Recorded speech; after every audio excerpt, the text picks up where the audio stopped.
सांकी के पास भविष्य देखने और मन की बात जानने की जादुई ताकत है और जिंग चैन इकलौता ऐसा इंसान है जो उसके इस छुपे हुए विचारों को सुन सकता है। तो चलिए शुरू करते हैं। तांग सांकी अपने पति गु जिंग चैन से तलाक लेने के लिए बेहद उतावली थी और वो मन ही मन सोच रही थी तलाक लेने के बाद मैं आजाद हो जाऊंगी। इस दुनिया में पैसा बहुत जरूरी है, तो क्यों ना इस बदमाश से मोटी रकम ऐड कर यहाँ से रफू चक्कर हो जाऊं। तभी जिंग चैन को झटका लगता है। उसे सानकी की आवाज सुनाई दी, जबकि सानकी के होठ हिले भी नहीं थे। जिंग चैन ने सोचा, क्या मैं इसके विचारों को सुन पा रहा हूँ?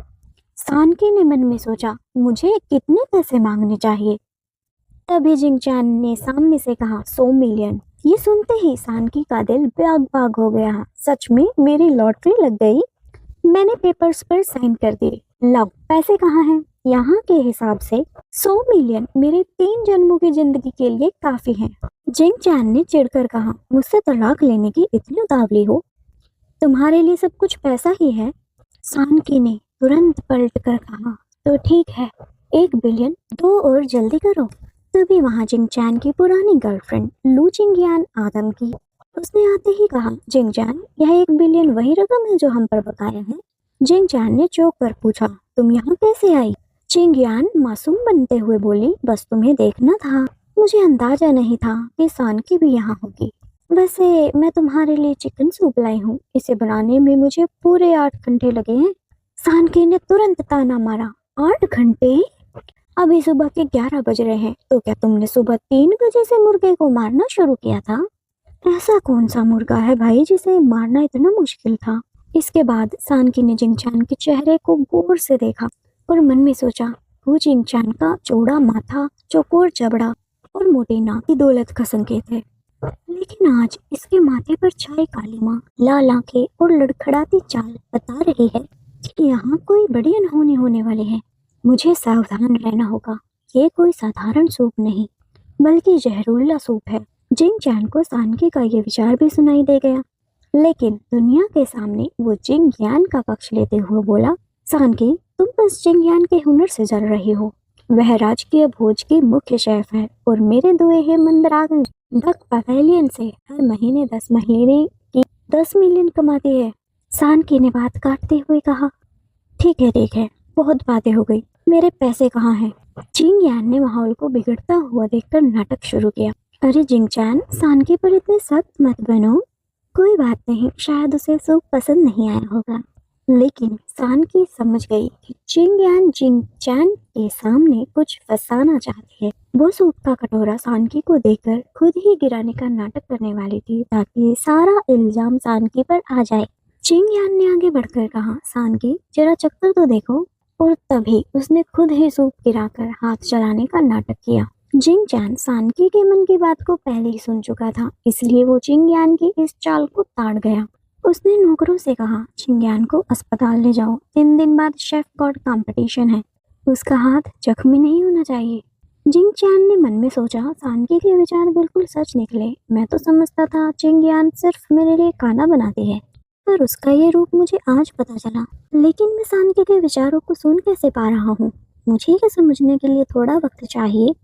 सानकी ने जिंग चैन को टोकते हुए कहा, को जिंग चैन, अब तुम मुझे पैसे दे दो। मैंने तुम्हें इतनी बड़ी मुसीबत से बचाया है। पर जिंग चैन ने बात टालते हुए कहा, चलो घर चलें।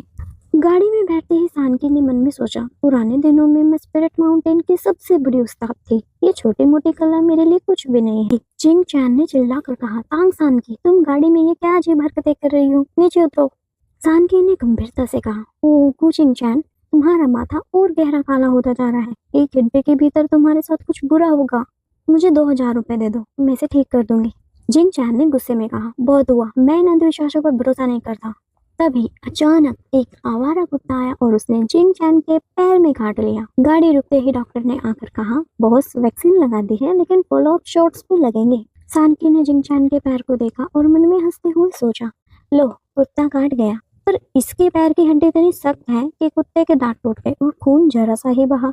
घर पहुंचते ही जिंग चैन की मम्मी रोने लगी, बेटा, तुम्हारे पैर ने कुत्ते का दांत तोड़ दिया। वहाँ एक ढोंगी बाबा प्रोफेसर बैठा हुआ था। सानकी ने उस प्रोफेसर का चेहरा देखकर मन में सोचा, इस प्रोफेसर का चेहरा तो बड़ा भोला है, पर ये महाठग है। ये खुद को प्रोफेसर बताता है, पर इसकी सारी डिग्रियां नकली हैं। ये पैसों के पीछे पड़ा एक स्कैमर है जो अब तक 1 दर्जन से अधिक महिलाओं को बेवकूफ बना चुका है। ये सुनते ही जिंग चैन की बहन और सिस्टर भड़क गई। तांग सान की फिर से कहना वो बात, लेकिन जिंग चैन ने अपनी बहन को रोकते हुए माँ से कहा, माँ, सानकी जो सोच रही है वो सच है, ये आदमी महाठग है। सानकी ने तुरंत मौका देखा और मुस्कुराते हुए कहा, मदद चाहिए? मेरे पास एक जादुई ताबीज है जिससे सिर्फ 2000 कॉइन में मैं आपको दे दूंगी, बताइए चाहिए या नहीं? जिंग चैन ने चिढ़कर कहा, ये क्या बकवास है? पर तभी सानकी ने मंत्र पढ़ना शुरू कर दिया, आकाश और पृथ्वी रहस्यमय हो। जिंग चैन ने अपनी बहन से कहा, इसके अकाउंट में 2000 रुपए ट्रांसफर कर दो, वरना ये ऐसे ही मंत्र पढ़ती रहेगी। जिंग चैन ने अपनी बहन से कहा, इसके अकाउंट में 2000 रुपए ट्रांसफर कर दो। और ये सुनकर सानकी मन ही मन नाचने लगी, इस बेकार कागज के टुकड़े से मुझे इतने पैसे मिल गए, अगली बार ऐसे और बनाऊंगी। तभी सानकी की नजर जिंग चैन की माँ पर पड़ी। उसने माँ से कहा, आंटी, आपको लगता है कि आपका पति 7 समंदर पार आपके लिए पैसे कमाने जा रहा है? अपनी आंखें खोलिए, आपकी प्रेगनेंसी के इस नाजुक मोड़ पर वो विदेश में नहीं बल्कि एक फुट मसाज पार्लर में अय्याशी कर रहा था। आप संभल जाओ, वरना कल को आपकी बर्बादी तय है। माँ के पैरों तले से जमीन खिसक गई। क्या? सानकी ने मन में सोचा, ऐसे फुट मसाज होता तो बड़ा आरामदायक है। जब मेरे पास पैसे और आ जाएंगे तो मैं भी खुद का मसाज कराने जाऊंगी। इस ड्रामे के बीच जिंग चैन की जी हाथ में पट्टी बांधकर वहां आ पहुंची। मम्मी, जिंग चैन, मैंने सुना कि आपको कुत्ते ने काट लिया, क्या आप ठीक हैं? जिंग चैन ने रूखेपन से कहा, मैं ठीक हूँ, तुम अपने हाथ का ध्यान दो। 3 दिन बाद कंपटीशन है, हमें युआन यांग पैवेलियन को दुनिया के नक्शे पर लाना है। सानकी ने जिंग चैन को देखकर मन में कहा, ये मिस लियू तो पिछले जन्म में पक्का मच्छर रही होंगी जो यहाँ आकर फिर से भिनभिनाने लगी। ये सुनकर जिंग चैन की बहन चिल्लाई, तुम्हारी हिम्मत कैसे हुई जिंगयान को मच्छर कहने की? तुम खुद किसी गांव की सूअर जैसी लगती हो। सानकी ने बहन को देखकर मन में सोचा, बेटा, अभी तो तू बड़ी सुंदर बन रही है, लेकिन आगे चलकर उसी ठग प्रोफेसर के चक्कर में तू पहाड़ों में फंसेगी और बेइज्जती से बचने के लिए अपना चेहरा बिगाड़ लेगी। तेरा चेहरा सूअर जैसा सूज जाएगा और ये चिंगयान उस ठग की मदद करेगी। तभी चिंगयान ने अपने बैग से एक क्रीम निकाली और माँ से कहा, आंटी, ये स्किन केयर क्रीम मुझे विदेश से मेरे एक दोस्त ने भेजी है। दरअसल चिंगयान अपनी प्रतिद्वंदी हुआंग मेई लैन से डरी हुई थी। वो इस क्रीम के जरिए आंटी का चेहरा बिगाड़कर सारा दोष कंपटीशन का उस पर डालना चाहती थी, ताकि वो कानूनी रूप से बच भी जाए और उसका काम भी हो जाए। माँ ने क्रीम को सूंघा, वाह, इसकी खुशबू बहुत अच्छी है, चलो इसे लगा लेती हूँ। पर ये देखते ही सानकी चिल्लाई, रुको, इस क्रीम में गड़बड़ी है, इसे मत लगाना। अगर तुमने इस चेहरे पर लगाया तो तुम्हारा पूरा चेहरा सड़ जाएगा और कुकिंग प्रतियोगिता का नाम बदनाम हो जाएगा। तांग सान की सबको चेतावनी देती है कि उस क्रीम में गड़बड़ है, तो कोई उसकी बात नहीं मानता और किंगयान खुद को मासूम दिखाकर उल्टा सानकी पर ही जलन का आरोप मंड देती है। अपनी बात सच साबित करने के लिए सानकी जैसे ही वो क्रीम जबरदस्ती किंगयान के चेहरे पर लगाने दौड़ती है तो किंगयान डरकर वहां से भाग जाती है और उसकी ये हालत देखकर सानकी का गुस्सा अपने पति पर फूटता है और वो उसे डॉगमैन कहकर कमरे में भगा देती है, ताकि अकेले पूरे बेड पर सोने का फैसला करते हुए उसे अपने धोखेबाज गर्लफ्रेंड के पीछे भागने, शादी करने और कंगाल होकर मरने का श्राप भी देती है। कमरे में अकेले होने पर सानकी को खुद आईने में देखते हुए लुक पसंद नहीं आता, जिससे निपटने के लिए वो उसी वक्त मिलते ही खूबसूरती बढ़ाने वाला ताबीज बनाने की योजना तैयार करती है।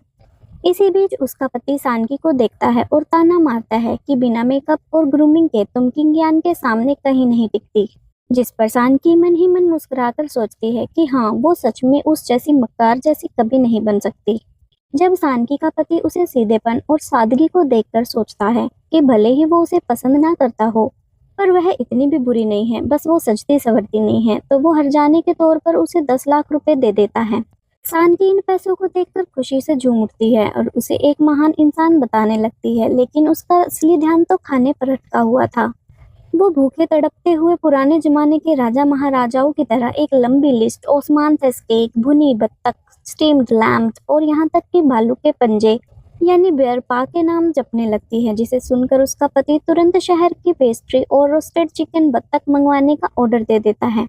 जब सानकी दीवानों की तरह खाने पर टूट पड़ती है तो उसका पति उसे टोकता है कि तुम बिल्कुल लड़कियों की तरह नहीं खाती, जिस पर सानकी मुंह चबाते हुए कहती है, कि black and white impermanence Yamraj के दूत कभी झूठ नहीं बोलते। उसकी ये बहकी बहकी बातें सुनकर उसका पति सोच में पड़ जाता है कि इसके दिमाग में कोई गहरा लोचा है और इसे किसी अच्छे डॉक्टर को दिखाने की सख्त जरूरत है। सानकी जब क्रैफिश को पहचानने से इनकार कर उसे बेसवाद बताती है तो उसका पति सोच में पड़ जाता है कि क्या कोई इंसान इतना बदल सकता है। क्या ये सच में सानकी ही है? वो खुद उसे क्रैफिश छीलकर खिलाता है तो सानकी को उसका स्वाद इतना पसंद आता है कि वो उसे मजे से खाकर सीधे सोने चली जाती है।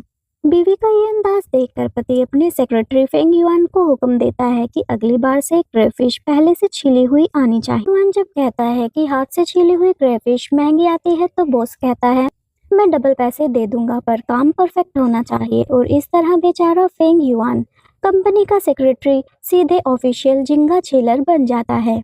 अगले दिन सुबह जब नौकरानियां सानकी के बिना मेकअप वाले लुक को देखकर उसे बेशर्म पति से चिपके रहने वाली कहकर गोसिप कर रही होती हैं, तभी सानकी जाग जाती है। वो अपने चेहरे को ठीक करने के लिए एक ब्यूटी ताबीज बनाने का फैसला करती है और एक कटोरी पानी मंगवाती है। दूसरी तरफ मैंड्रिन डक टावर में शेफ गॉड कंपटीशन की तैयारियां पूरी हो चुकी हैं। किंग यान का चेहरा भी पूरी तरह ठीक हो चुका है।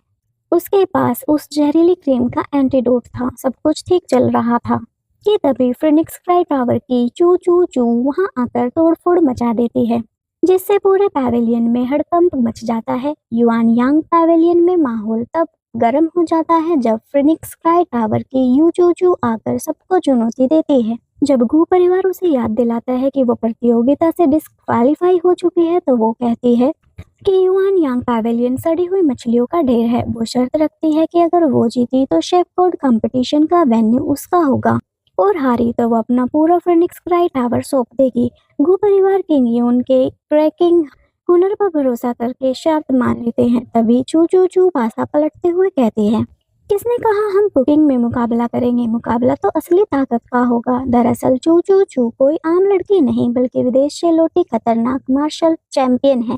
पहली ही फाइट में वो गू परिवार के तगड़े विदेशी बॉडीगार्ड को पलक झपकते ही धूल चटा देती है। दूसरी तरफ टांग सान की एक जादुई ताबीज और मंत्रों की शक्ति से खुद को बदल चुकी है। जब वो कपड़े पहनकर सज धज कर पैवेलियन पहुंचती है तो वहां का स्टाफ उसे नई झाड़ू पोछे वाली समझकर उसे अंदर आने देते हैं। लेकिन जैसे ही उसे पता चलता है कि अंदर हॉल में गू जिंगचैन मुसीबत में है तो वो झट से सोचती है अगर मेरा पति ही नहीं रहा तो मुझे पैसे कौन देगा। और वो अंदर तरफ दौड़ती है। अंदर हाल में चूचू का कहर जारी है। वो दूसरे राउंड में गू जिंगचैन के एक ही झटके में जमीन पर गिरा देती है। जब वो पूरे गू परिवार को एक साथ आकर लड़ने की खुली चुनौती देखकर उनका मजाक उड़ाती है तभी हाथ में पोछा लिए टांग सान की बीच में कूद पड़ती है। उसे देखकर चू चू चू पूछती है कि तुम कौन हो और बाकी सब भी हैरान होकर सोचते हैं कि आखिर हाथ में पोछा लिए ये काम वाली बाई यहाँ क्या करने आई है।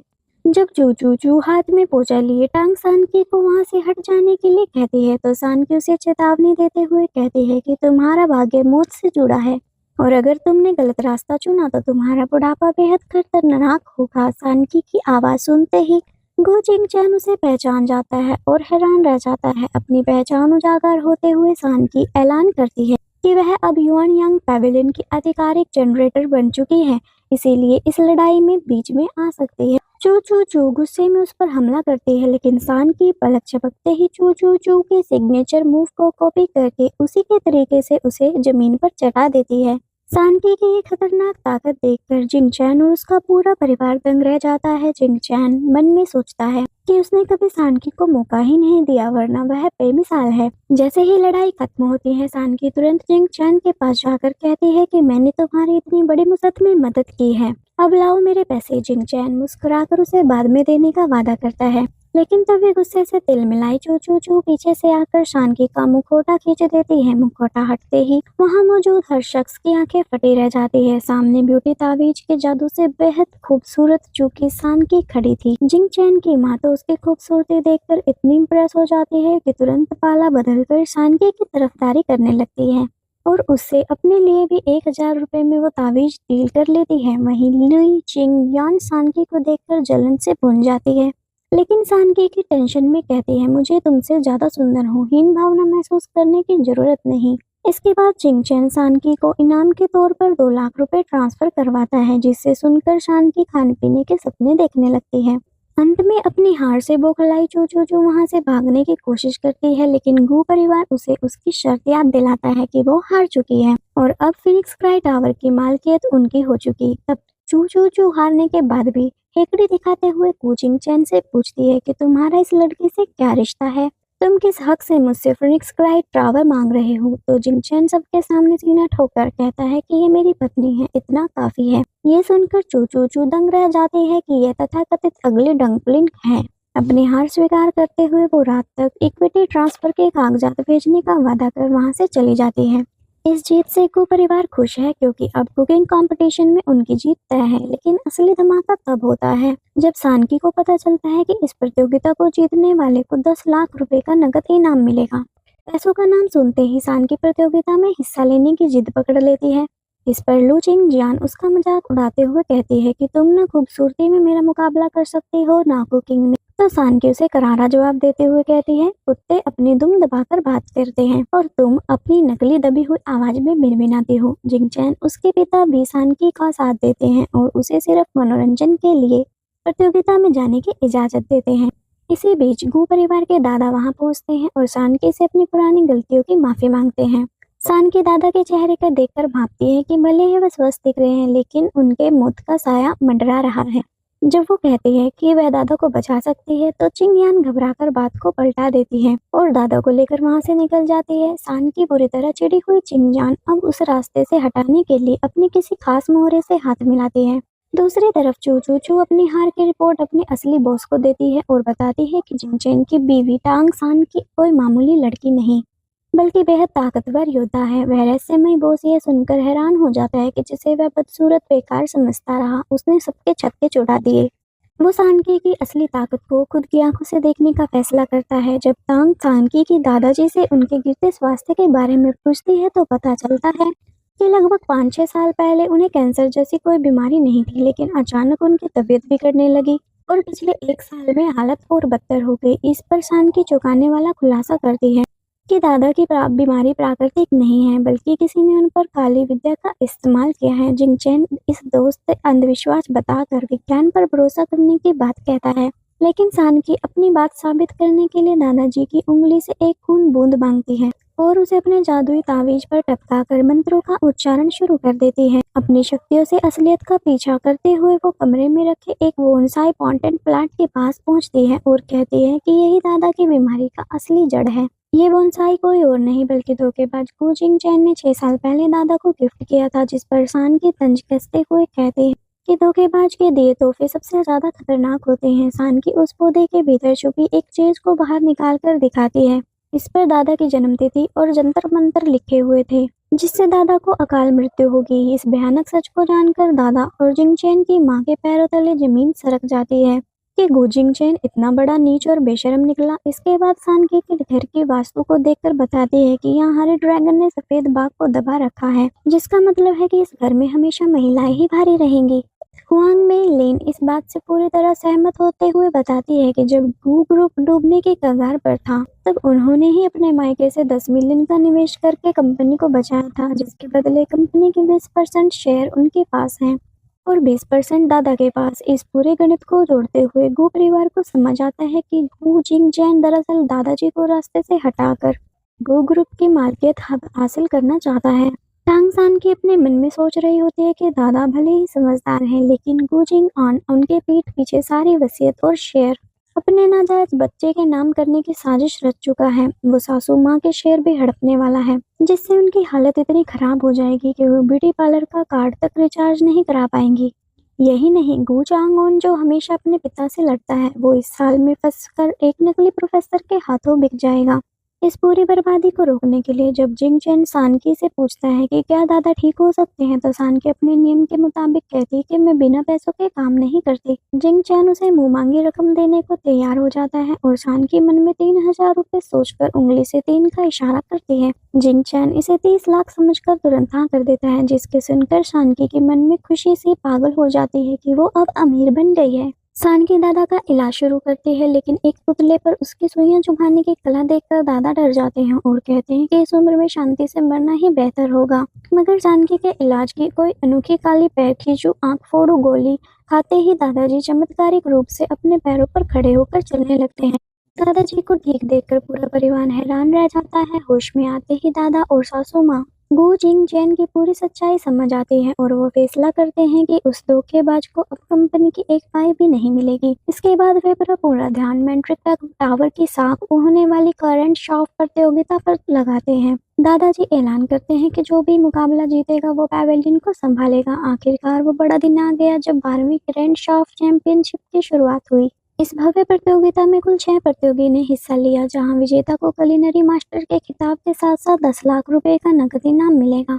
सान की अपनी आंखों के सामने 10 लाख रुपए का बोर्ड देखकर सिर्फ उसी इनाम की रकम को जपती हुई बेहद रोमांचक अंदाज में प्रतियोगिता के वेन्यू में एंट्री लेती है। ग्रैंड शेफ प्रतियोगिता के हाल में दर्शकों के बीच चर्चा शुरू हुई कि इस बार मैदान में पुराने महारथी हुआ मैलाइन, लू चेन और जो के साथ साथ कुछ डार्क हॉर्स भी उतरे हैं, लेकिन सबकी निगाहें बेहद खूबसूरत लग रही टांग की पर टिकी हैं, जो महफिल की रौनक बढ़ाने आई है। जिंग चैन का कजन तब पूछता है, तुम्हारी बीवी कहाँ से लाए हो? तब वो इशारा करते हुए कहता है कि उसका नाम टान सान की है और वो मेरी वाइफ है। इस बीच प्रतियोगिता के पहले राउंड यानी चाकू के हुनर की शुरुआत होती है, जिसके लिए 20 मिनट का समय दिया जाता है। सभी प्रतियोगिता अपनी पूरी ताकत लगाते हैं। कोई हाथ पर रखकर टोफू काट रहा है तो कोई मूली पर बेहतरीन नक्काशी कर रहा है। तभी लू चिंग यान सानकी का ध्यान भटकाने के लिए उसके पास आती है और ताना मारती है कि तुम्हारी मछली के टुकड़े बहुत मोटे हैं, तुम सिर्फ यहाँ हमारा साथ देने आई हो और जिंग चैन का दिल हमेशा सिर्फ मुझसे प्यार करेगा। सानकी की उसे तुरंत करारा जवाब देती है, तुम्हारी मछली के टुकड़े उतने मोटे नहीं है जितनी मोटी तुम्हारी चमड़ी है। इसके बाद वो सीधे होस्ट से शिकायत कर देती है कि यह मच्छर की तरह मेरे कान में मिनमिनाने का मुझसे परेशान कर रही है,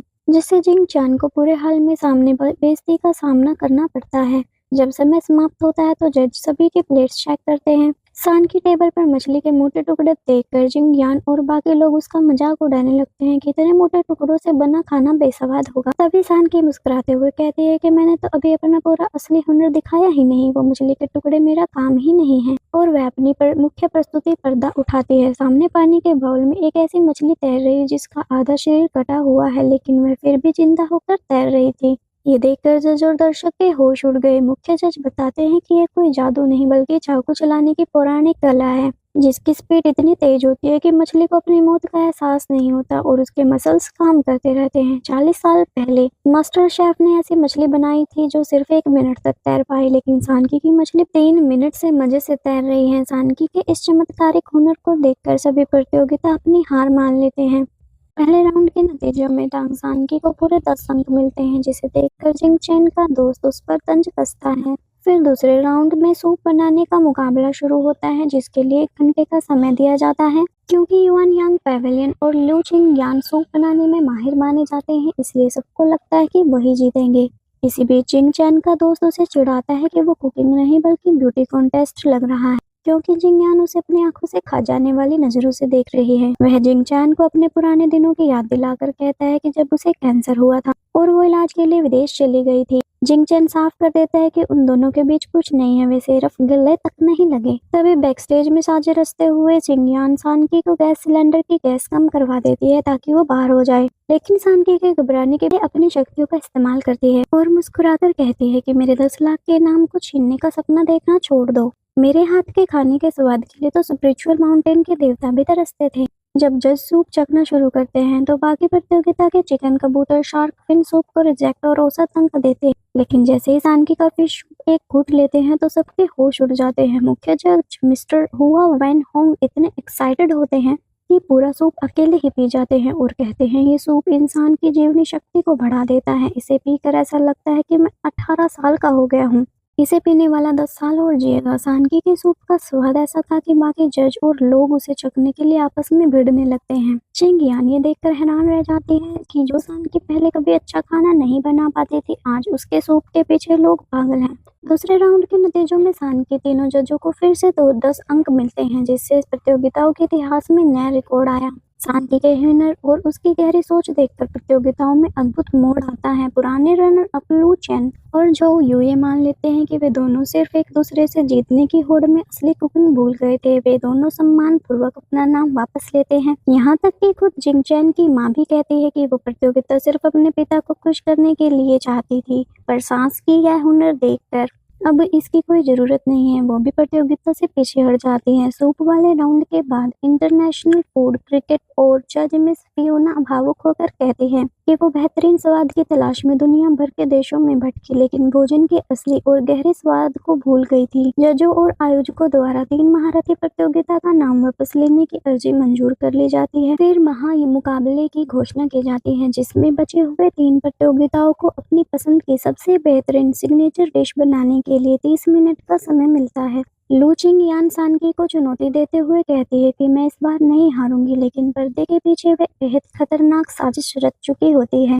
जिंग यान का मोहरा नमक उधार मांगने के बहाने सानकी को काउंटर पर जाता है। यान की मन के मन सोचती है कि सानकी को चाहे जितनी भी चालाक हो, उसे अंदाजा नहीं होगा कि लिंकी मेरे साथ है। जैसे ही सानकी इस जहरीले नमक को इस्तेमाल करेगी, जज दर्शकों में कोई नहीं बचेगा। सबको फूड पॉइजनिंग हो जाएगा और सानकी की हमेशा बदनाम हो जाएगी। मगर सानकी अपनी धुन में होती है। वो पुरानी अधूरी हसरत पूरी करने के लिए एक तरफ ग्रिल्ड फिश और दूसरी तरफ फ्राइड राइस बनाने की शुरू कर देती है। इससे फ्राइड राइस बनाता देखकर दर्शक और जिंग चैन का कजन उसका मजाक उड़ाते हैं कि फाइनल में ऐसी राइस कौन बनाता है।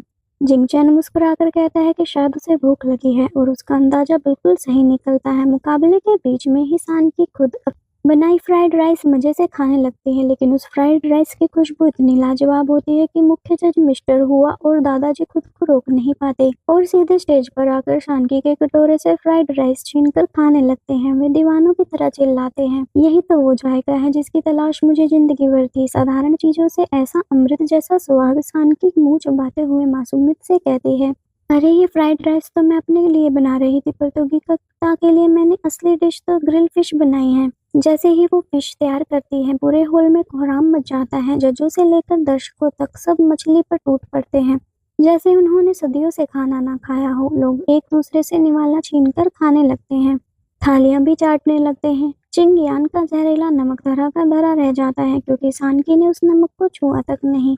आखिर में प्रतियोगिता को पूरी तरह पारदर्शी रखने के लिए आम दर्शकों से वोटिंग कराई जाती है। नतीजे घोषित करने से ठीक पहले चिंग यान आखिरी बार अपनी हेकड़ी दिखाते हुए कहते हैं, सानकी, भले ही सबको तुम्हारा खाना पसंद आया हो, पर ज्यादा खुश होने की जरूरत नहीं।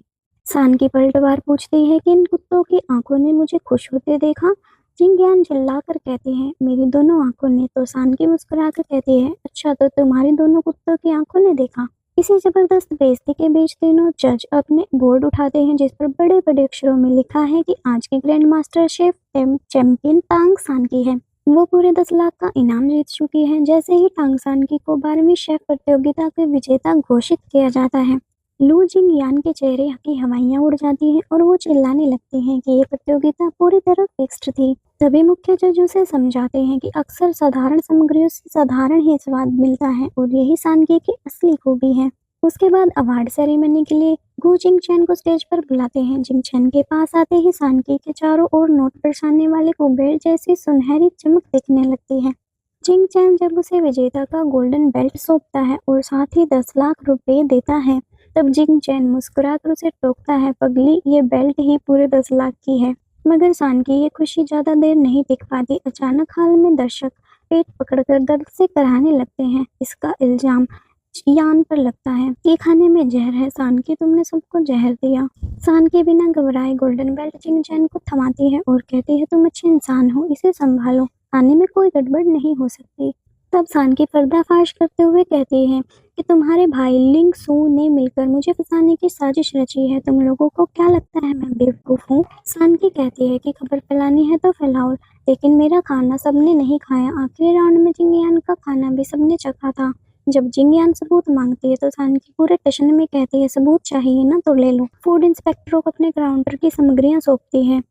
सानकी मन ही मन सोचती है कि जिंग यान कितनी चालाक है। जब जिंग चैन गरीब था तो उसके छोड़कर विदेश चली गई। जब पता चला कि वो अमीर है तो कैंसर का बहाना बनाकर वापस आ गई। इसी बीच फूड इंस्पेक्टर की जांच आती है और वे बताते हैं कि खाने में लेड और आर्सेनिक का जहर मिलाया गया था। सान के काउंटर की तरफ इशारा करते हुए कहते हैं कि यह जहर तुम्हारे डब्बे से मिला है। जिंगयान तुरंत चिल्लाती है, सान की तुम इतनी बेरहम कैसे हो सकती हो। इंस्पेक्टर जब सीसीटीवी सर्विलांस की बात करते हैं तो जिंगचान तुरंत अपने सेक्रेटरी फेंग युआन को फुटेज लाने का आदेश देता है। यान का भाई लिंगसू घबरा जाता है और इसे सरासर मानहानि बताने लगता है। तभी वहाँ गु शेनयन की एंट्री होती है। सान की अपनी जादुई अंतर्दृष्टि से ये पहचान जाती है कि ये लिंगसू का नाजायज बेटा है। वो चिल्लाकर पूरी साजिश का भंडाफोड़ करती है। गु शेनयन अपनी इस नाजायज औलाद के साथ मिलकर पूरे गु परिवार की संपत्ति को हड़पना चाहता था। इसीलिए उसने लू चिंगयान और लिंग की के साथ हाथ मिलाकर पैविलियन को बदनाम करने के लिए ये जहर का खेल रचा। ये खौफनाक सच सामने आते ही सासू माँ का गुस्सा 7वें आसमान पर पहुंच जाता है। जब धोखेबाज गु शेनयन सफाई देने की कोशिश करता है तो वो गुस्से में दहाड़ती है, अब अगर तुमने एक भी शब्द बोला और मैं तुम्हारे मुंह से तुम्हारी जबान नोच लूंगी। जैसे ही सेक्रेटरी फुटेज लाकर प्ले करता है, वीडियो में साफ दिख जाता है कि जहर मिलाने की असली करतूत लिंगिये की थी। अपनी पोल खुलते ही लू चिंगयान पैरों तले जमीन खिसक जाती है, जिस पर सान की तंज कसते हुए कहती है, क्या तुम्हें सच में लगा मुझे पता नहीं चलेगा? तुमने जानबूझकर मेरी टेबल पे नमक की डिब्बी उठाई थी ताकि मुझे फंसा सको, पर तुम भूल गई कि चोर का पैर हमेशा दलदल में होता है। मेरे 10 लाख इनाम छीनने चली थी, अब भुगतो। बेनकाब होने पर लिंकी रोते हुए जिंग चैन से भीख मांगती है। वो सिर्फ शेफ कोड बनना चाहता था। वहीं चिंगयान आखिरी बार अपनी झूठी मासूमियत का रोना रोते हुए कहती है कि जिंग चैंग लिंगसू की सालों पुरानी दोस्ती उसकी वजह से खराब ना हो, लेकिन गु चिंग चैन इस बार पूरी तरह सख्त हो जाता है। वो जिंगयान को साफ कह देता है, हमारे बीच सब खत्म हो चुका है, अब बाकी की कहानी पुलिस को धीरे धीरे सुनाना। इसके बाद वो अपने दोस्त लिंगसू की तरफ मुड़ता है, जो पीठ पीछे यान से अफेयर चला रहा था, और कहता है, तुम दोनों एक दूसरे के काबिल हो, मुझे किसी की छोड़ी हुई जूठन नहीं चाहिए। दादाजी भी चिंगयान को धक्के मारकर पैविलियन से निकाल देते हैं। बरसों से शरीफ होने का ढोंग करने वाले विलियंस का अचानक अंत देखकर जिंगचैन टूट जाता है और सोचता है कि इस दुनिया में क्या कुछ सच। तभी उसका ध्यान सान की पर जाता है, जो अपनी गोल्डन वेस्ट और 10 लाख के इनाम को गले से लगाकर पागलों की तरह नाच रही होती है और कहती है, दुनिया में सब झूठ हो सकता है, पर मेरा ये सोना और पैसा बिल्कुल असली है। साजिश रचने वाले गु जिंगयान को सासू माँ ने प्रॉपर्टी से बेदखल कर पहले ही घर से लात मारकर निकाल दी। जिंगचैन जब सानकी को पैसों के लिए इतना क्रेजी देखकर खुश देखता है तो मुस्कुराकर पूछता है कि तुम लड़कियां हमेशा इतनी खुश कैसे रह लेती हो। इस पर सानकी को कहती है, अच्छा तुम्हें लगता है कि मर्द होना ज्यादा आसान है, तो लो मैं मर्द बनकर दिखाती हूँ। परंतु वह तुरंत अपना जादुई मंत्र आकाश पृथ्वी पंच तत्वों को शरीर में समाहित करो पढ़कर शेप और सोल शेप का जादू चला देती है, जिससे उसकी आत्मा एक पुरुष के शरीर में ट्रांसफर हो जाती है। जिंगचैन ये देखकर हक्का बक्का रह जाता है, पर सानकी कहती है, अरे चिल्लाओ मत, सिर्फ 30 मिनट के लिए टाइम पास करने के लिए एक मर्द की बॉडी ली है। मर्द बनते ही सानकी के दिमाग में कुछ बेहद अजीबोगरीब फनी ख्याल आने लगते हैं। वह जिंगचैन से एक काल्पनिक सवाल पूछती है, सोचो अगर तुम किसी जंगल में हो, तुम्हें जोर के टॉयलेट आई हो और वहाँ कोई शौचालय ना हो, पर तुम्हारे पास 2 बोतलें हो, एक छोटी पानी की बोतल और दूसरी बड़ी पावर रेड की बोतल, तो तुम कौन सी चुनो? जिंगचैन शर्म और गुस्से के मारे लाल हो जाता है कि एक लड़की होकर तुम ये बकवास कर रही हो, पर सानकी टशन में कहती है, भैया अभी मैं एक मर्द हूँ। और वो ये चेक करने के लिए घर में रूलर ढूंढने भागती है कि पुरुषों का साइज कितना होता है। जिंगचैन उसे रोकने के लिए दौड़ता है, लेकिन उस पूरी अतरंगी फनी खींचातानी के बीच अचानक जिंगचैन का दिल जोरों से धड़कने लगता है। ये समझ नहीं पाते कि क्या उसे कोई बीमारी हो गई है। कहानी में अब एक और नया मोड़ आया है। शेप शिफ्ट का समय खत्म होने के बाद टांग सान के अपने असली रूप में वापस आ जाती, लेकिन उसका क्रेजी पेन कम नहीं होता। वो अपनी जीती हुई गोल्डन बेल्ट के पैसों से सीधा क्लब बार पहुंचती है और वहाँ हैंडसम लड़कों को इकट्ठा करके खूब शराब उड़ाती है। वो झूमते हुए कहती है कि मैं एक आदमी के चक्कर में इतना पूरा आलीशान जंगल कैसे छोड़ सकती हूँ। अमीरों की जिंदगी सच में जबरदस्त होती है। वो अपनी पिछली जिंदगी को याद करके खुद को कोसती है, वह कितनी अंधी थी जो एक नकली पहचान वाले बुड्ढे के चक्कर में पड़ी रही। दूसरी तरफ घर पर गु चिंगचैन बेजान होकर उसका इंतजार कर रहा है। वो सोचता है कि सानकी शायद उससे प्यार करने लगी है, फिर शर्मा कर सामने नहीं आ रही। जब सानकी पूरी तरह टल्ली होकर घर लौटती है तो जिंगचैन को ही क्लब का वो लड़का समझ बैठती है। वह नशे में जिंगचैन को खींच कर कहती है, आओ अपनी इस दीदी की पीठ दबाओ, शराब पियो, मैं तुमको सबको पैसे दूंगी। जिंगचैन उसे संभालते हुए मन ही मन पूरी तरह प्यार में डूब जाता है और सोचता है मुझे सच में तुमसे प्यार हो गया है। वो प्यार से उसी तरह क्रेफिश छील कर खिलाता है जो उसे पसंद थी और सान की नशे में मुस्कुरा कर कहती है, इतने बुरे भी नहीं हो। अगले दिन कहानी रोज ऑक्शन में पहुंचती है। प्रॉपर्टी से बेदखल हो चुका धोखेबाज वो जिंगयान अपने बेटा लिंगसू कोड़ी कोड़ी को मोहताज है। वे अपनी किस्मत आजमाने और दोबारा अमीर बनने के लिए उस नीलामी के पास आ जाते हैं। उनके पास एक इनसाइडर सीक्रेट होता है कि पत्थर नंबर 369 के अंदर बेशकीमती इंपीरियल जेड छुपा है।